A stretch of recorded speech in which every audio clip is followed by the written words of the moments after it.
volta neste Alerta News com imagens ao vivo de Niterói, no Rio de Janeiro, a cidade mais devastada pela chuva e por deslizamentos de terra em todo o estado fluminense. Neste momento já são 11 as vítimas fatais do deslizamento de terra que aconteceu no Morro do Bumba.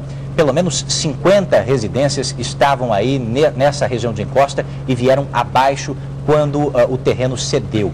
Eu estou conversando aqui no estúdio com Fernando Kertzmann, que é geólogo, ele é presidente da Associação Brasileira de Geologia de Engenharia e vai tentar nos explicar como é que tudo isso se processa. Fernando, neste morro, sobretudo, há uma peculiaridade. 25 anos atrás, essa era uma região em que se depositava lixo, era um aterro sanitário.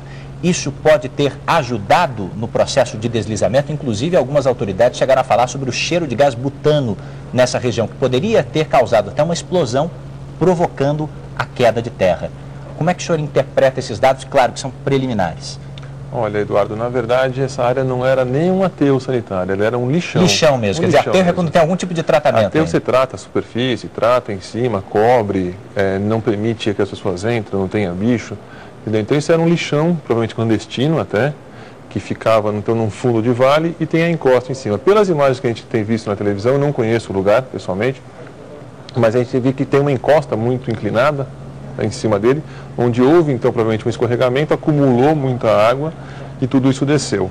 Há certamente cheiro e muito risco nesse momento para as pessoas, para os heróis, os bombeiros, o pessoal, os geólogos, os engenheiros que estão na área tentando remover as pessoas. Eles estão lidando com lixo em decomposição e lixo que ainda causa doenças e cortes, inclusive. Sem dúvida nenhuma. Então é uma área de extremo risco.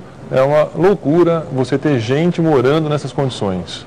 Então a gente fica muito preocupado, as pessoas que estão trabalhando estão hoje em risco, assim como, infelizmente, os moradores que estão no entorno, que deverão ser removidos urgentemente. O que a topografia do Rio de Janeiro, agora vamos falar da cidade do Rio de Janeiro, do município do Rio, revela diante dessa tragédia que nós estamos assistindo? Não é a primeira vez que chove muito no Rio de Janeiro, não é a primeira vez que vemos desastres lá. Mas em que a topografia carioca privilegia esse tipo de tragédia? Olha, a topografia do Rio é linda, né? São aqueles morros maravilhosos, porém eles evoluem naturalmente. À medida que vai chovendo, estou falando agora como geólogo, milhões de anos, ele vai escorregando as encostas. Então vão formando esses morros muito inclinados, com pouco solo e a rocha já quase aflorante, como a gente fala.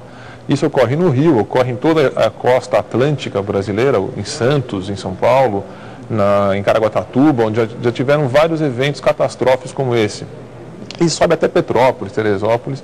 Então nesse momento, essa topografia ela recebe a frente fria, a frente úmida que vem do mar, que estaciona nesse paredão rochoso que é a Serra do Mar, que são os morros do Rio de Janeiro, e a chuva desce de uma forma muito concentrada. Essa chuva é excepcional, é gigantesca essa chuva que cai no Rio de Janeiro, porém, por si só não explica todo esse problema. A explicação, no fundo, está na ocupação totalmente desordenada e quase que irresponsável dos morros, essa população favelada, que acaba sendo jogada para essa região. Ninguém quer morar no morro, mora porque não tem outra condição. Bom, nós estamos diante também de uma outra situação, período de maré alta agora no Rio de Janeiro, dificuldade para o escoamento da água e a possibilidade de ressaca, inclusive, para hoje e, sobretudo, para amanhã. É diante desse quadro, inclusive, que os homens da Defesa Civil e do Corpo de Bombeiros trabalham na capital fluminense. Você continua vendo imagens conosco do Morro do Bumba. Eu vi agora há pouco, antes de entrar no ar, uma imagem do ano passado, dessa mesma encosta. Perfeito. Tudo coberto por verde, várias casas. E não é casa só humilde não, viu, Fernando? Tem casa de classe média para cima, construída ali no alto da encosta. E eu imagino que essas pessoas pagaram pelo terreno, construíram a algum preço alto e pagam imposto em algumas dessas regiões hoje consideradas áreas de risco. Olha, eu tenho imagens agora do helicóptero da Rede Record, também imagens ao vivo para você. Note como está chovendo forte no Rio de Janeiro nesse instante. Ou seja, a previsão passada pelo Williams Bini agora há pouco, de que a chuva voltava ao Rio a todo instante hoje, já está confirmada. É sobre esse trabalho com muita dificuldade, com chuva forte no Rio, que os homens do Corpo de Bombeiros, operários e da Defesa Civil tentam ainda retirar sobreviventes. É muito pequena a chance de encontrar sobreviventes, me disse agora há pouco o coronel do Corpo de Bombeiros que comanda o trabalho em toda essa região.